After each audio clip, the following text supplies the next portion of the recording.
بسم الله الرحمن الرحيم الحمد لله رب العالمين والصلاة والسلام على رسول الله صلى الله عليه وسلم وآله وصحبه أجمعين۔ کتاب ہے شرح مسند امام اعظم رحمۃ اللہ علیہ۔ ایک نیا موضوع ہے، باب ما جاء فی ما مستہ النار، آگ کے چھوئے ہوئے اشیاء کے متعلق روایات۔ حدیث نمبر 47، ابو حنیفة عن ابی الزبیر عن جابر قال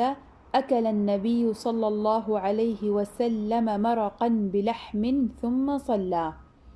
حضرت جابر رضی اللہ عنہ سے مروی ہے، فرماتے ہیں کہ رسول اللہ صلی اللہ علیہ وسلم نے گوشت کا شوربہ تناول فرمایا اور پھر نماز ادا فرمائی۔ حدیث کی شرح، حضرت جابر رضی اللہ تعالی عنہ فرماتے ہیں کہ نبی اکرم صلی اللہ علیہ وسلم نے گوشت کا شوربہ تناول فرمایا، یعنی یا تو اس میں گوشت ملا ہوا تھا یا شوربہ گوشت سے بنایا گیا تھا،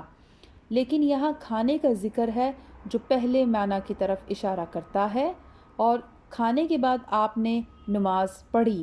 یعنی وضو نہ فرمایا اور نماز پڑھی۔ یہ حدیث اس بات پر دلالت کرتی ہے کہ جس حدیث میں نبی اکرم صلی اللہ علیہ وسلم نے فرمایا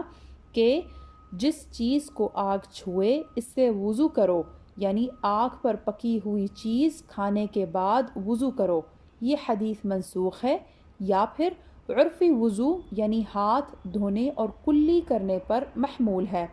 یا پھر شرعی وضو پر ہی محمول ہے، لیکن اس سے مراد یہ ہے کہ وضو کرنا مستحب ہے، اور یہ حدیث آگ پر پکی ہوئی چیز کھانے کے بعد ہاتھ دھونے اور کلی کرنے یا شرعی وضو کرنے کے لیے جواز پر دلالت کرتی ہے۔ اور امام ابن ابی شیبہ نے روایت کیا ہے کہ نبی اکرم صلی اللہ علیہ وسلم نے فرمایا کہ جب تم گوشت پکاؤ تو اس کا شوربہ زیادہ رکھو، کیونکہ اس میں پڑوسی کا بھی حق ہے۔ بعض اطباء فرماتے ہیں کہ شوربہ